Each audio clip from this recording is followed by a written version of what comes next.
Hello, my book family. How are you today? I'm doing fantastic. Do I always say I'm doing fantastic? I'm doing good, I'm doing great. I mean, if I wasn't doing great, I'd tell you.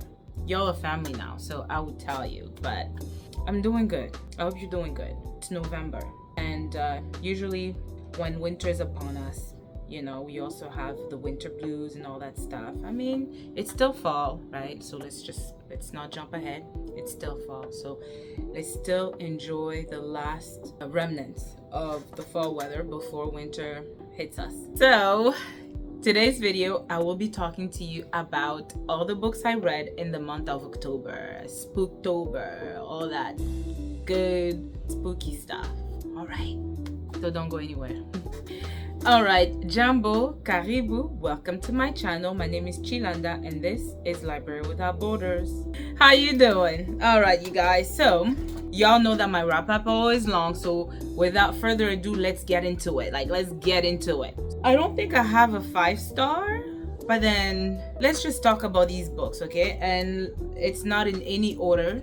I'm just gonna talk about the first book, which was the book that I was supposed to read for the month of October, but I didn't get to it, so I read it in November. I read a total of 6 physical books, and I listened to 2 audiobooks. Now, look at how thick these books are, y'all. So, in my defense, I could have finished had these books been less than 300, less than 500, okay? But they were thick books. So, the first one I want to talk about is Forged by Blood. It's a YA book, obviously, and it's by the author Ehigbor Okosun.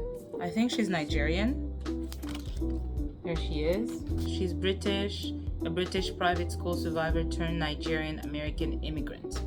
There you have it. So you all know, in my quest to read more African books, I'm there to discover, to devour those books written by African authors, but also just by Black authors. So when I saw this one, the cover, the author, I thought it'd be a great story. So this story is about Demi. So it's about this young girl named Demi, and Demi has obviously magical power. Her people are called the Olusu people. And then the other people that have invaded her homeland are called the Ajes. Y'all know these names in fantasy books are always complicated to say. So it's literally according to your own pronunciation, truly. And so what happens is that right at the beginning, there's some action. And something happens at the beginning of the story where there's this, he's white. I think he's white, he's a prince, and he finds himself hurt. And Demi and her mom do have magical power that can help and heal. The prince's people arrive, and they are very suspicious of Demi and her mom and her magic. So they really think that there's something behind that magic, and something afoot is happening. So long story short is that the people of the prince will attack Demi's mom, and that will cause her to want to take her vengeance. She will feel betrayed because she helped the prince, and all of a sudden, instead of being grateful, they attack her mom, hence killing her. That's right at the beginning of the story. So obviously the gist of the story is Demi's journey to go and seek vengeance for the death of her mom, but also to bring back her people who have been enslaved, who are still being enslaved by the Ajes people. And through that journey, you meet different characters. There will be something that will develop between her and the prince, because the prince, although he was not for what happened to his mom, he was powerless to stop it. So he decides that he's gonna help Demi in her quest to avenge her mom and avenge her people. Now, I want to say this, and this is going to be a spoiler. I'm sorry. I just have to say this. And please don't come at me. This is just my little opinion. This is a spoiler, okay? Remember how I mentioned that something's going to develop between her and the prince. There's also this other guy. Is it Colin? I'm not sure, but this beautiful, handsome black man. Let me just show you the picture, okay? So y'all can understand the point of that I'm trying to make. Y'all see this beautiful man right here? Okay. Y'all see this? And you know, he's cute. You know, it's cute. So let's just take a little break so I can explain what I need to explain. You know how there's not a lot of fantasy, well, there is, but not as many fantasy books written by Black authors versus white authors. You know what I mean? Like, the world of fantasy is dominated by white people. Sometimes, honestly, like a lot of things are dominated by white people. So in a world dominated by white authors, such as the fantasy world, you have Black people who are trying to break through. You know what I mean? So you also know we were trying to read about Black love and all that stuff. And my thing with this book is that the author had written these two characters, the prince and I think it's Colin. Let's call him Colin. Is it Colin? Colin, yes. Colin, childhood friend. Okay, Colin, and then the prince. And you write a love story and she has to choose and you choose not. Damn! That's all I wanted to say, y'all. I wish you had made the character choose Colin. That's all. I'm sorry, I did say I was gonna spoil it. I try not to spoil stories whenever I review it, but I needed to say this because I feel like that kind of ruined my enjoyment of the book. I'm just saying. So anyways, on that journey, as I said, she will meet this dude that will offer her a bargain. Basically, kidnap the prince, and I will give you what you seek. And she accepts. She embarks on that journey with the prince. She kidnaps him, and then on that journey she also has her childhood friend Colin, and you see something grow between Colin and him, but also something grow between her and the prince. And y'all know in fantasy world how they talk about how they're mates and they're sort of meant to be, because they're meant to be. So she's meant to be with the prince, although Colin has something for her. And I don't know, like that, I wish he had written that part differently. But other than that, like I said, the world building was there, the character development was there. You obviously see the beginning of Demi and the prince and how they grow together through that journey. They will go into these magical world, magical forest. They will meet all these, I think she'll meet like her godmother, or like these people that helped her when her mom was killed and she fought the prince's army, and then they were after her, and then she did get hurt and she sort of went into the forest, and there were these people that took care of her. And like I said, it was a good story. It was cute, and there was a lot of magical powers. You had these people that were enslaved in a prison, and Demi, wanting to liberate her people, she was almost stubborn to the point of putting the whole journey in peril because of her stubbornness. So I think, again, that was written for the story, but it was cute. I don't know if there's a second book. I'll read the second book, and I think there's an alternative story. That's why I still have this here. It says Truth. I didn't read the alternative story because I feel like if it was an alternative story to maybe the love, I just didn't read the alternative. Anyways, you guys, it's a 3 out of 5. Yeah, it's a 3 out of 5. Next, after that, I read this book, and it's All We Were Promised by Ashton Lattimore. This is in Philadelphia, 1837, and it's the story of Charlotte and what else? Nell. So the story of Charlotte and Nell, and there's another third girl actually, Evie. Okay, so we have Charlotte, Nell, and Evie. So the way this story unfolds is that Charlotte escapes a plantation. As you heard me mention, it's Philadelphia, 1837. So she escapes the plantation with her dad. This story it was hard to read because Charlotte is dark skinned. Her dad is white, literally can pass for white. So the way they escape is that at some point they are being chased by those slave catchers, and the only way they were able to survive and escape was because the dad passed fully for white, and he presented his daughter as his slave. So they escaped. During that time, don't forget, there were also black people that were actually free. It's 1830, so there were people of color that were already free as well. So she is locked away by her dad so that the dad could go work, and he just tells her that she can't leave. Like, she's not allowed to leave because, you know, he doesn't want to jeopardize their freedom. So that's the story with Charlotte. Then you have Nell. Nell is that girl who comes from a prominent family of black, you know, like the Davenport, basically, during that time. Like, she's well off, and they live on the street where it's all like color folks, and they are living well. But the thing with Nell is that she is part of this, not suffragette woman, she's part of this club of women who are denouncing the legacy of slavery, who are fighting for the freedom of enslaved people. But the way they're doing it is like, they're meeting up in schools or different places, and they are just talking. So they're not really into action, but they're more into like developing plans, gradual plans. So to have the freedom of the enslaved people declared, basically, right? So that's what she's all about now. Then you have the third girl, Evie.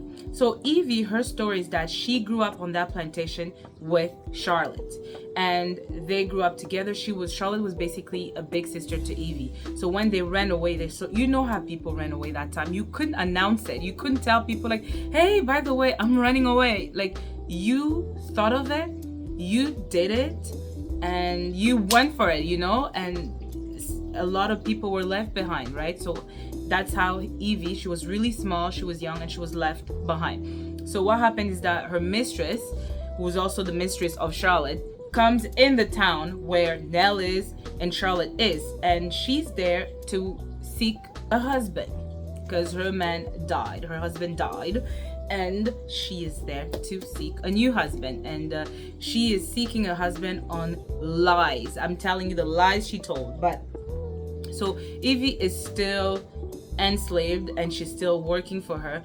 But then one day she goes to the market and she sees Charlotte, and she's like, this is after a few years, right? Because Evie's no longer a little girl, she's like a grown woman. So she sees Charlotte, but she's like, is it really Charlotte? Is it really Charlotte? And that's where the story really picks up.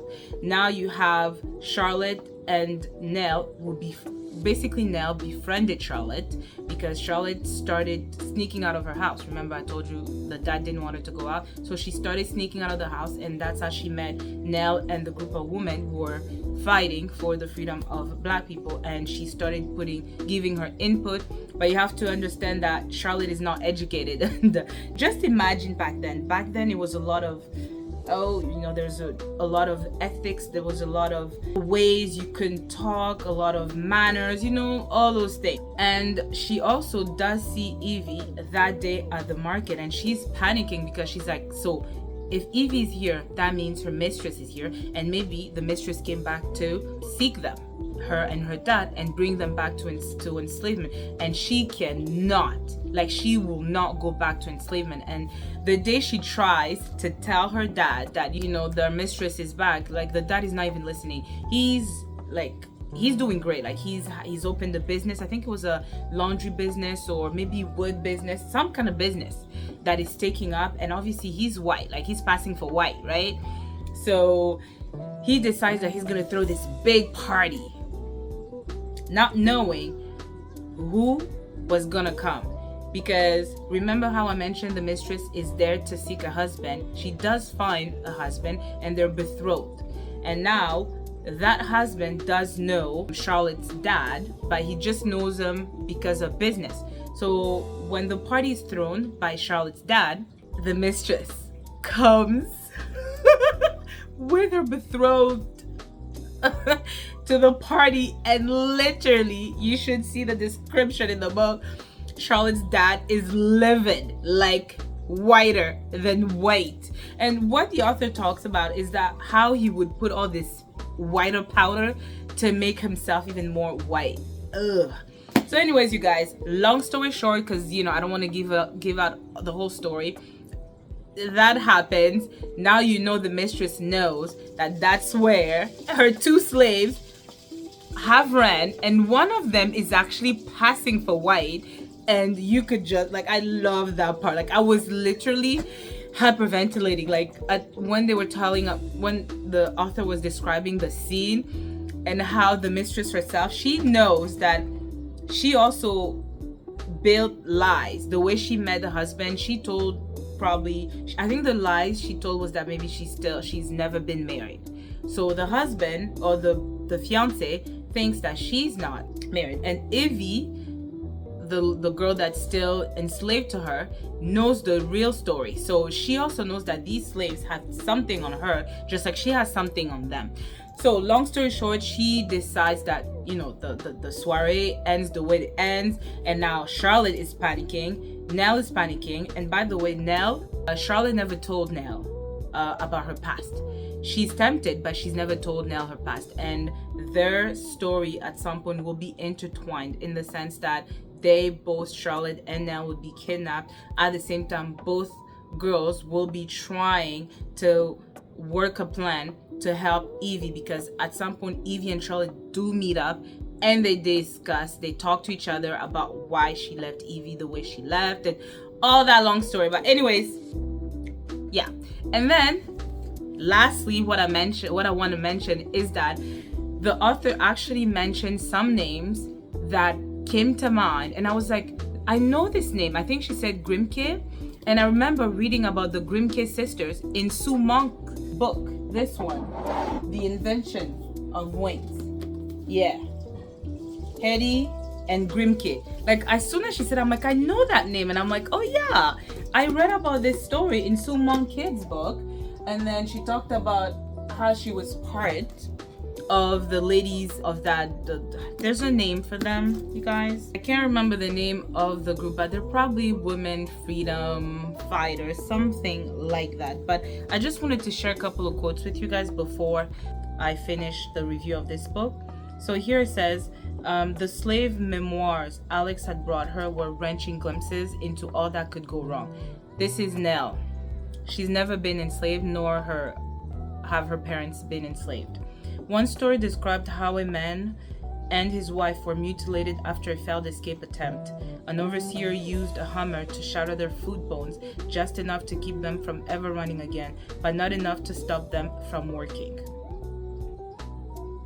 Okay, these are reality. This is not fiction. Another quote here, Charlotte let out a peal of humorless laughter. The way he slid in and out of blackness whenever it suited him was galling. When he needed some white men to invest in his business, black people were all them and those colored people. But now that he needed to guilt Charlotte into protecting his interests by staying at home, all of a sudden he was one of us black folks again. But she wasn't going to let him off the hook. There's so many things I could discuss, so many quotes I would love to share with you guys. Remember when I read the story of, what was her name? The one that, the slave that ran away from the Washington president. I think it was was it Jude Law? It was Ona Judge, right? So here, the author talks about this part. She says, 6 months, I believe. She'd read about it in the abolitionist papers. She explained slaves had been using the loophole to bring their slaves back and forth with them to free Philadelphia for decades. There were even whispers that President George Washington himself had taken advantage of an earlier version of the law back when the city served as the nation's temporary capital. And that reminded me exactly of this book. So I just like the fact that there were some references in this particular story that I recognized. And I was like, I just recently read about that part. So yeah, so anyways, it is a fiction story, so it's 4 out of 5. I really recommend. It's a great story about the women fight against enslavement, against slavery. Next, I read this lovely book, you guys. So it's the Book of Everlasting Things by Anchal Malhotra. This book is fantastic. I'm gonna actually give you the rating for it. It's a 4 out of star. But let me warn you, I was over it at some point, okay? It does get a little too detailed. Like, it's great. It's a beautiful love story, and it's so humane in its telling of people. It really broke my heart. It broke my heart, but I was also over it, you know? So it's the story of that surrounds two people. So we have one who's Pakistani and then Indian. Samir, a Hindu, becomes Indian, and Firdaus, a Muslim, becomes Pakistani. The way the story is written, I don't know if you guys know this about India, but India was all India, right? Before Pakistan became Pakistan. And she's telling that story of how all these Indians lived together, right? They were brothers, they were sisters. Among that story, you have two families. The first family you hear about is the family of Samir. And you will hear about Samir's uncle. Yo, that story was heartbreaking. It's like the story of the uncle starts at the beginning, but you will hear more about it through his journal in half of the book. Okay, so I don't want to confuse you guys. So the story of the uncle is that he was a perfumist in India. And also that reminds me of The Perfumist of Paris, and that was by Alka Joshi, and that was actually the story of an Indian sister who went to Paris and then started getting involved with perfume, but it started in India. So it reminded me of this story. And look at the colors, right? Cool, huh? Anyway, so he's a perfumist, but the way the love of perfume started is that he's in India and he decides to enlist for war. And back then, y'all know that India was a colony of the British Empire. So he decides that he's gonna enlist for the army to fight against German. It's during the First War. It's the First World War. And long story short, they actually travel to Paris, and there, at the beginning of the story, we don't have the details. All we know is that the uncle comes back after 6 years. During those 6 years, the family's trying to write him letters, trying to find out what's going on. But then they don't hear anything. At the beginning, they do hear something. But then he comes back and he's a changed man, because he left, I think he was like 21. He came back like he was like 26, 28. So lots happened in those 6 years, but we don't know yet. So he comes back, he's a changed man, y'all. And all of a sudden he develops this need for perfume. They called it the nose. They had like the nose to smell perfume. And one thing I wanted to mention is that the uncle does come from a family who are in business.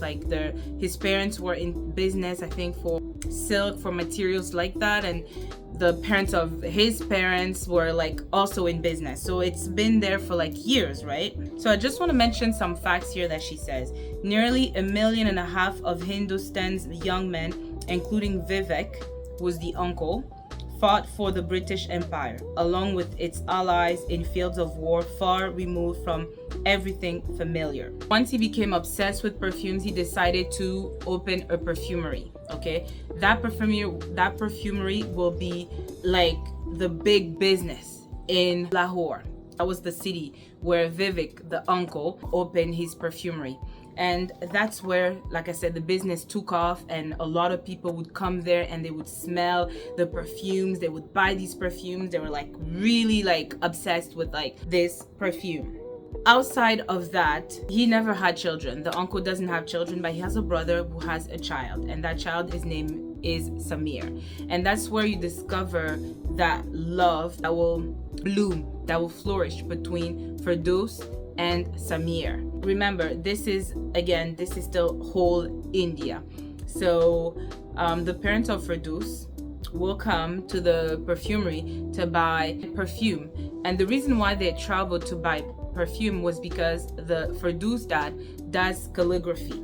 And he was among the rarest men left who will basically translate not the Quran, but those ancient texts, and use the calligraphy style to do so. And he also taught Firdaus. She was the only girl among a field that was mainly for boys or men. So the dad encouraged her to be a little free in that sense. So long story short, he goes to travel to that perfumery. That's where Firdaus meets Samir for the first time, and they're 9 years old. And from then on, they will, meet.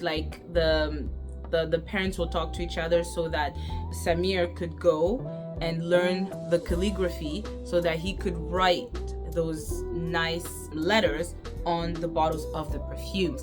And Samir will also develop a nose for perfume, just like his uncle. Now, the way the story unfolds, y'all, oh my god, I had moments of tears. Is that one day there are talks, like once the war is done, right? Before the Second World War II, or maybe after the World War II, there's also talks of India taking its independence from the British Empire. And it is after that now all of a sudden Indian Muslims and non-Muslim Indians start to talk about dividing India. Yo, like I said, this book, she went into details. Like, it's so much to uncover. I don't even think I will do justice to review this book in the little time that I have. But once the government decided that the country needed to be divided, you guys, that's when all hell broke loose. That's when I rediscovered the cruelty, the brutality, the hatred that can come out of a human being. Y'all know I mentioned that these people were brothers. These people shared Eid together. They shared food. They were intermarrying, right? They shared costumes together, their parents, their lands. They were all there. And all of a sudden, overnight, Pakistani became for Muslim, Indian became for Indians, non-Muslim. And Samir's family, y'all. Samir's family was Pam in such a brutal, horrifying way, guys. I cried. I was like, oh my god, like, it was done. And then the love that was just starting to bloom between Firdaus and Samir was now forbidden, absolutely forbidden.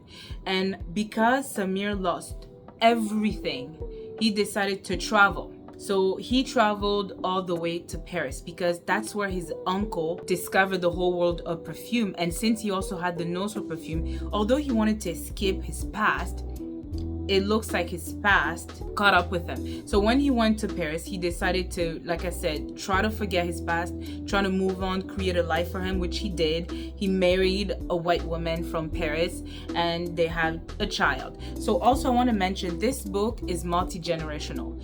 You not only hear about, like I said, the parents of Vivek, and then you hear about Vivek, who's the uncle of Samir, and then you're gonna hear about Samir's children, you're gonna hear about his grandchildren, and I think it does stop at the grandchildren. So it's a multi-generational book as well. So while he's there, he discovers the journal of Vivek, who was his uncle, and literally half of the book through the end is him, Samir, reading about what his uncle went through. And I just want to describe maybe one scene. In all my time in these trenches, I have not come across a single Sahib who has risked his life to save one of us. And yet we have offered our bodies in their service. We have bound ourselves to a flag that may soon become our shroud. Every day I hear talk of death. Young boys, old men who would ordinarily be tending to the fields, rearing cattle, sewing shoes, cutting trees, talk about death as if it were the weather. Every day counting the dead, every day smelling the dead, every day picking up the fragments of uniforms, hair, badges, shells, every day the mangled bodies, the opened eyes, the clenched teeth, the stains of blood, the everydayness of death is fast erasing the possibility of any life existing beyond this war. Guys, I have goosebumps. Like, this book was thorough in explaining what these Indian soldiers went through, not only in like a faraway land, but also the weather, and to see the like there's a part where they describe the smell of stench bodies of blood, and oof, you guys, Anyways, apart from that, let me go back to Samir's love and Firdaus. So obviously he leaves Firdaus back in Pakistani, and he did try to seek her out, but then her family was like, no, it's not gonna happen. Muslim marrying Indian is just no longer gonna happen. Like, it's a no-no. So that's where he came. He wanted to have a life in Paris. And like I said, it was all about his uncle, to the point where he even forgot his own family, he was so obsessed with the journal of his uncle that he decided to open a perfumery in Paris that had obviously Indian roots in those perfumes, and then mixed with, you know, the new technology, because it started like in the 1950s, I believe, the book. It went all the way to the 2000s. So by then, the perfumery were no longer using like the original way of mixing perfume, you know what I mean, the manual way. Now there were technology, there were other add-ons that they could use in order to modify the perfume. That's that. And I'm gonna finish by saying that at some point, Samir's daughter does not speak Hindu. Yeah, she does not speak the language of her dad, but one day she hears him speak the language because there's some Indian that comes in his store in Paris, and they start to speak that language, and her daughter's like, where is it from? Like, what's going on? And then that's when another part of history will like spill over, where Samir finally starts to open up about his past. Because remember, he shut that past down, and that's where he's gonna start talking about the love story that bloomed between him and Firdous. When the grandchildren of Firdous and then of Samir discover like the letters that they were sending to each other, you guys have goosebumps. Like, he wrote like 300 some letters to Firdous, and she never answered because she didn't even know what she could send. But then you hear about Firdous' life and her children. She did marry, and who she married? She married her cousin. Her mom made her marry her cousin. But they had a good life. They had an okay life. So they had children of that union, and then those children had those children. So as I said, the story finishes with those grandchildren of both Samir and Firdous. Like, there's so much things that will come out of this book, you guys. I'm sorry, like, if it depended on me, I would talk about this book thoroughly, but I can't. So it's a 4.5 out of 5. Then I read this beautiful book, The Woman of Intelligence by Karen Tanabe. Y'all know she's the author of The Diplomat's Daughter, so that's why I picked up her book, because I loved her writing in that book. Now, this book is set in the 1950s, I think. Yeah, 1950s, 1960s. The writing was a bit too sarcastic for me. I don't know. But it's the story of Katharina. She's called Rina in the story. Katharina was this lovely girl who went to school and studied multiple languages. She could speak multiple languages. She grew up in the United States, but I think her parents are from somewhere in Europe. But yeah, she grows up there, and she does at some point work for the the United Nations. So she's pretty open up to diversity. Let's just say that about Katharina, aka Rina. And one day she decides to marry. She marries this doctor who's a child doctor. Child doctor, basically, he takes care of children. The man is very enigmatic. He's very inspiring. He's handsome. He comes from a well-off, American family. He's an all-American boy or man, if you want. And he takes interest in Rina. So Rina, who had a job at the United Nations translating and whatever you do at the United Nations in the 1950s, is okay to marry him because he offers her a good life. Like, who doesn't want to marry this man, And she marries him. They have a good life at the beginning. They do try to have a family for the couple of years, but it takes long. But then eventually she has 2 boys. And that's how the story sort of starts at the beginning, because what I just told you, the way the story is written is that you go back in the past. You hear about Katharina in presently, and then she goes back in the past to tell you how she began, how the relationship started, and all that stuff. So long story short is that she's miserable as a married woman because her husband decided that he wanted her to be a stay-at-home mom and not work. So now she's taking care of these 2 boys. One of them is a 2-year-old that is absolutely terrible, and it reminded me of those comedy that we see, those comedy where you see how black family raises their kids versus how white women versus their kids, and that's exactly how she was raising her kids.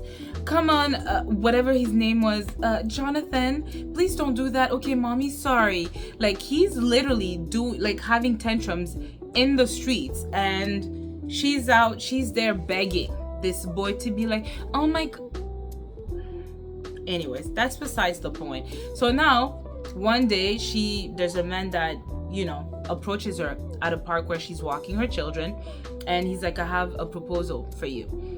And she's like, okay, what is this proposal? So they propose her to basically be a spy for the FBI against the KBG. Y'all know the KBG? I think it's the equivalent of the Russian FBI. Red, I don't know if you guys know the term red, KBG, Russia, all that stuff. It's 1950s. So she's like, okay, because she also speaks multiple language, so I think that's why they sought her. But also the person that they have an interest in was her ex.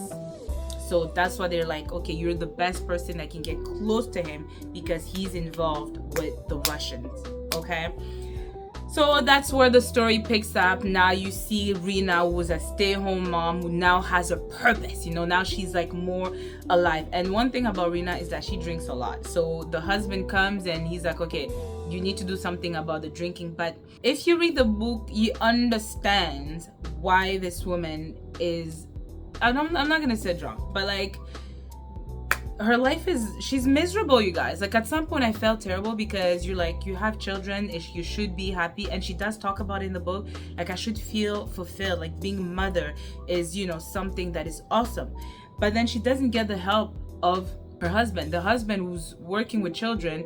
Whenever he comes home and she wants to sort of complain about her life with the children, he's gonna tell her like, oh, do you know what the children that I've been dealing with? So she's like, okay, no, she can't even talk to him about it because he deals with like sick children, dying children. So she's like, okay, no, I can't even talk to him. But the other aspect that I love about this story, it's so funny because this book is about people. It's the 1950s, you can tell by and they're talking about the Negro. I was like, oh, we used language like Negro? But yeah, the Negro people, I guess. Sorry, this is why I read, because I'm learning, right? I learn. I'm always learning. So yeah, and there's this Negro man with whom she will be working with against vying for that information with the Russian or against the Russians and stuff like that. So there's something that develops between her and this Negro man, because that's how they call him. But his name is, he has a name, I forgot.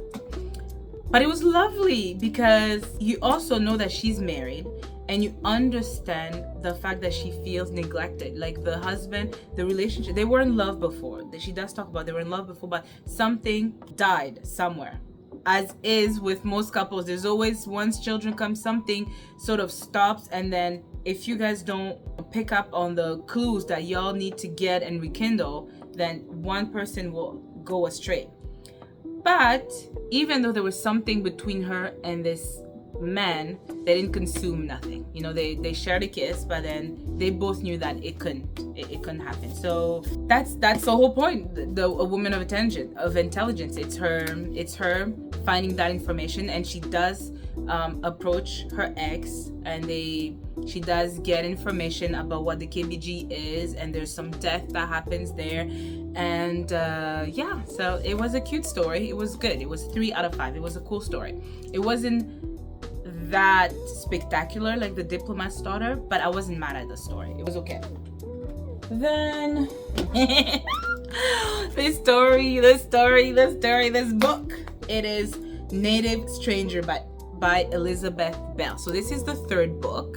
My gosh, I'm almost done the series. Obviously I can't spoil for you guys, because if y'all haven't read the first 2 books, I don't know what you're doing. Like, what is this point of me reviewing these books if you're not gonna pick them? Yo, you guys, these books, I felt like I was in history galore.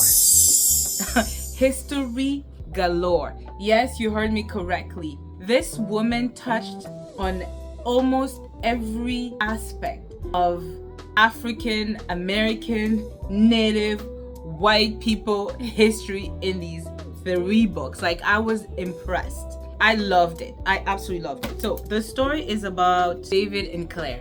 If you recall, in the 2nd book, David is the nephew of Joseph the priest. So David is his nephew. And remember, there was a secret that was told to to the priest in the second book. So that secret does come back in the third book.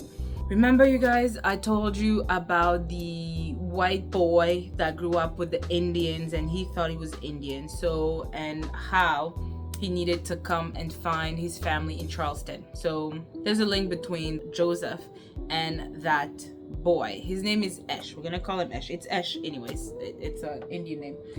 So long story short, it's the story of David, Claire, and Esh.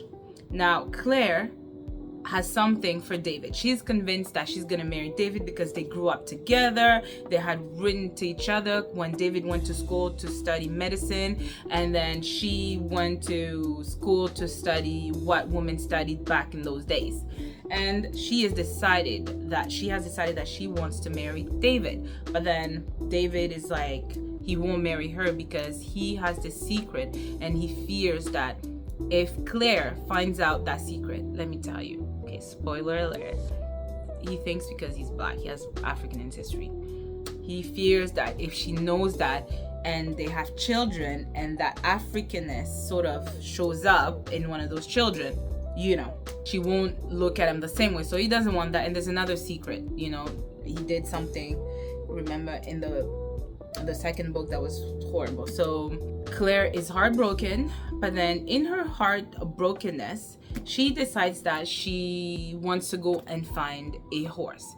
And while on that journey to go find a horse, she meets this man, this wild looking man in Indian attire, and she's not bewitched, but she's smitten by him.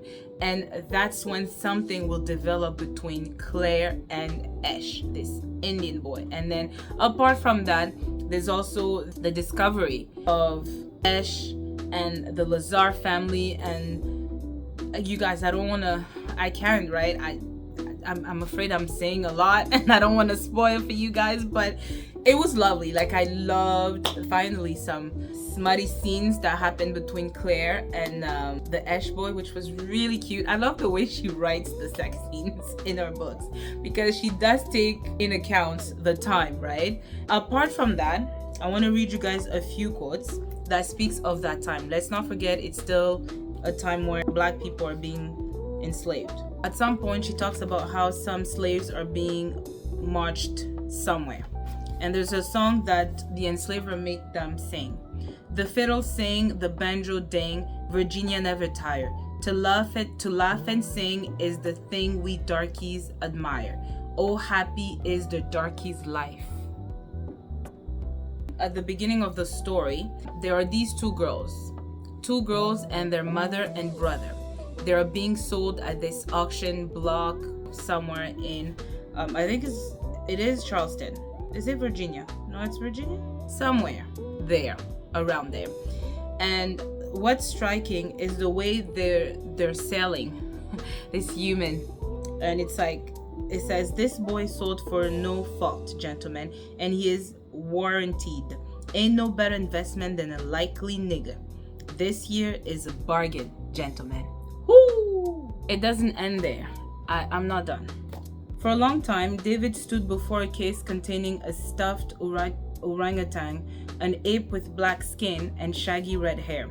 Beside it stood painted plaster casts of a Hottentot, an African, a Red Indian, an Oriental, and a European, in that order. The races of men had been ranked like this for at least a century. David's guidebook reminded him each race had its own peculiar attributes, as the great Calorolus Linnaeus had described them in his Systema Naturae. Please listen to this. European, white, sanguine, I'm saying in French, okay? Muscular, gentle, acute, and inventive, covered with clothes, vestments, governed by laws. Whoo, white people. Nice.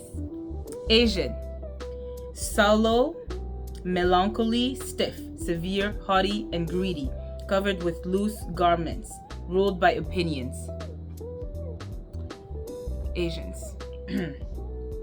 American, red, choleric, erect, obstinate, merry, and free. Paints himself with red lines regulated by costumes. African. Hey! Please, let's listen. Black, phlegmatic, relaxed, crafty, indolent, and negligent. Anoints himself with grease, governed by caprice. Africans. What else can I share with you guys here? The inferior activity of a Negro's mind doesn't prevent madness. It predisposes him. If his master doesn't manage him properly, a Negro's brain easily succumbs to drapetomia or dysphagia ethiotica. So basically what's happening here is that David, in his work, in his field of work, which is medicine, he's obviously studying the human body and all that stuff. And by studying him, he's also reading books by people who came before him and who wrote about humans. And these are the things that he's discovering that are written about Black people, aka his ancestry, African ancestry, you know? And obviously he knows that not to be true because he has the African blood in him, and there's nothing of those descriptions that are inherent in him. I love this part. If the races were so different, why did the attending physicians lecture about how to treat white patients while demonstrating on Negro cadavers? Let's just sit on that. If you guys needed to understand how the human body works and all that stuff, and we're so different, we're like close to animals, orangutan and all that stuff, what did you need to do all those operations on us? Like, really? And not only that, for me, with the way white people saw Blacks then, you saw us as less than animals, right? Like, we were close to animals, like it was described here, orangutan, monkeys. So you slept with monkeys, so you were into bestiality. Is that what I'm understanding? Anyways, there are plenty of things. This is what I'm saying. And the reason why I love this book is because when you read the back, she tells you every books and all the research she did to discover what she wrote about in all these books. You know what I mean? So 30 years, you guys, in every video that I talk about this book, I will always mention the time and energy that it took for her to write these 4 books. She said 30 years, you guys.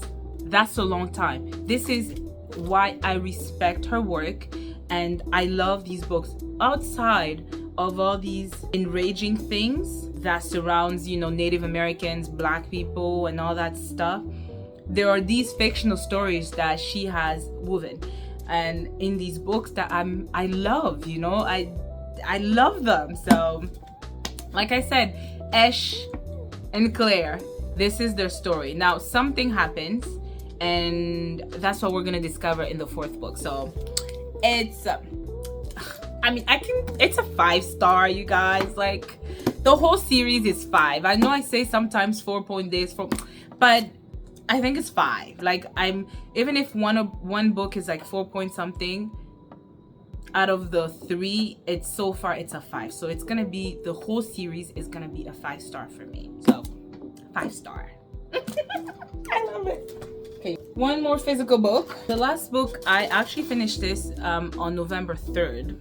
So I'm gonna because I started reading on October 31st, and rarely do I read on the weekend because the weekend is when I actually try to spend time with Bae, the kids, and that's when we have most activities. So it's hard for me to read on the weekends, and I think that's why I don't really meet my TBR unless like Bae has traveled and we're not doing anything, which is rare. Then I would be reading on the weekend, but most of the time no. So I finished reading this book, and it's You're Not Supposed to Die Tonight by Kailyn Bayron, and it was short. I liked it. It's interesting. It's the story of Charity, who's gone to a summer camp, and there she works with other young people, basically to give people a scare of their life. So she's at this summer camp, but then things start to become weird, you know, like she's gonna hear some noises, especially in the lake, you know, like people jumping in the lake, but when she looks, there's no one. She's gonna hear footsteps. Then she starts to see like this dead owl from the ceiling, and then she starts to discover that there are things going on at the summer camp. So when she calls the man responsible for the summer camp, he does tell her to leave, but on the night that they're supposed to leave, that's when all hell breaks loose, literally. This book was gory. So when I read my paranormal stuff, I like it when it's like mostly like paranormal, like ghosts and all of that. Like I don't like bloody stuff. Like even if when I watch scary shows or scary movies, I like when it's more paranormal than like gory. Like I don't like that whole, like in this, at some point she does describe what happens to one of her friends.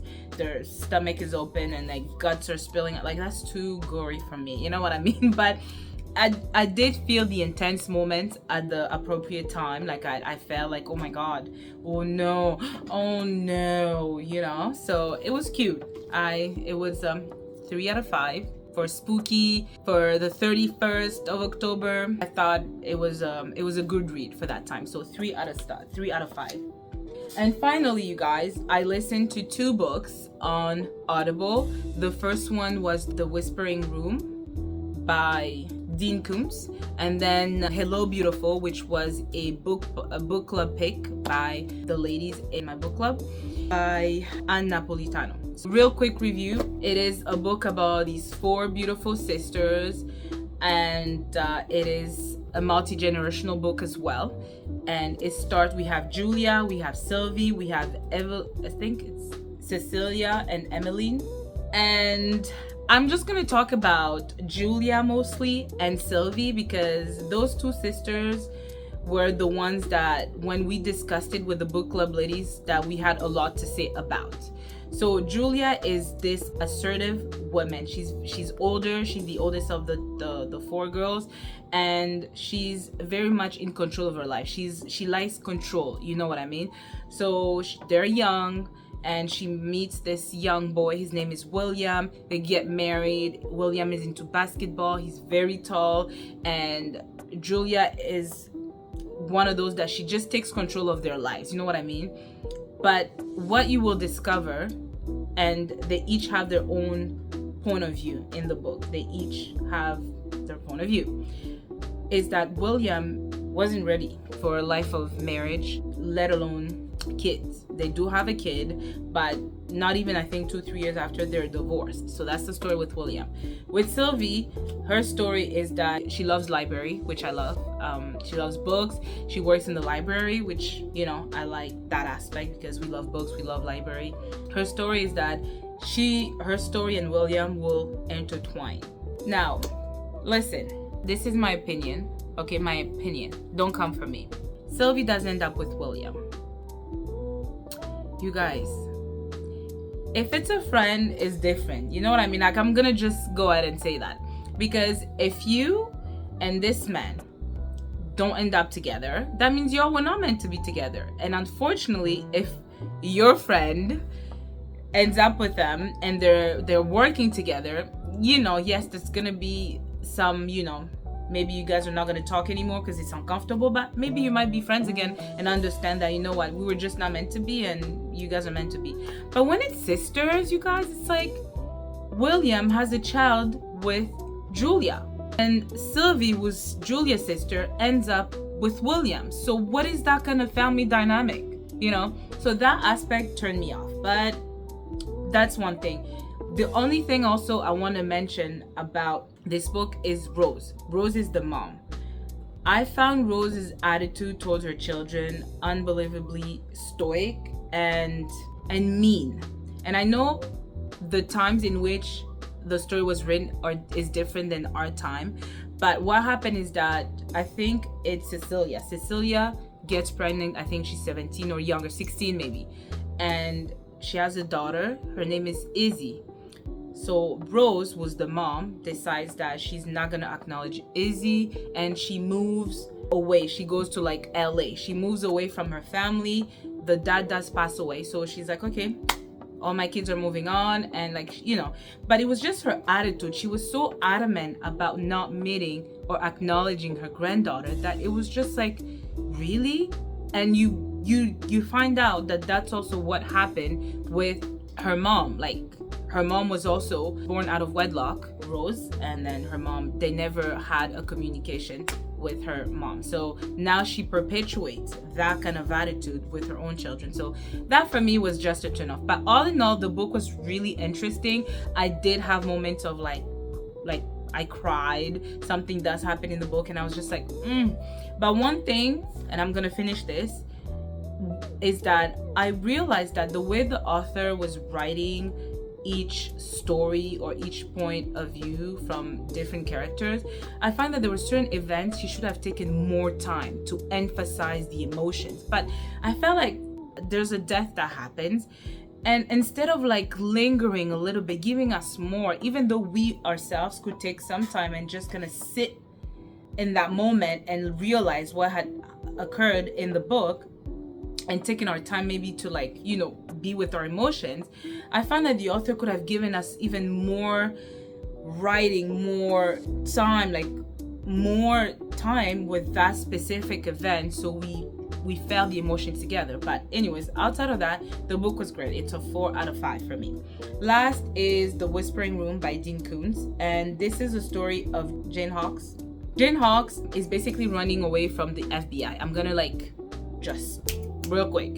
She's running away from the FBI because she's on the most want, like on the FBI most wanted, and the reason is because they want to intercept her because she knows things that she should not know. So what's going on is that people in this city are dying. If they're not dying, they're being mind controlled. So they have been implanted with something that makes them either kill themselves, or if not, be at the control of whoever is controlling them. And Jane Hawkes, what happens is that her husband died, and apparently he committed suicide, but she knows it wasn't suicide. So she's on this mission to dismantle this whole organization that is keen on destroying humanity by making them their slaves, essentially. So, and you follow her and Luther, is it Luther? Yes, it's Luther. Luther is this black detective who is working for the police, but he starts to discover that there's something fishy. There's something that's not making sense. And the police, some people also have been infiltrated, so they're also hiding something. So he will be working with Jane, and they both will be on FBI Most Wanted. It was fast. It was really interesting. Like, I was there with Jane Hawkes trying to find out how she was gonna outrun all these FBI agents, and it was a cool story. And it was free on Audible, that's why I read it. But I also discovered that she's part of, like, there's a couple of books about Jane Hawkes, so we'll see. Maybe I don't know, I don't know the details, but I saw that there was a couple of books with just the main character Jane Hawkes. So you guys let me know, have you read any books by Dean Koontz? What do you think of him? That's it. I talked so much. I feel like I might have to like divide this video because, again, I did it again. I talked and talked and talked and talked. So there you have it. 8 books in total. Right? That's it. So again, forgive me for wanting to share my thoughts so thoroughly with you guys. Please forgive me. But I hope you have still enjoyed this video. And if you did, don't forget to like, to comment. I love reading your comments. Please don't forget to also subscribe and share. And I will see you in my next video. Bye.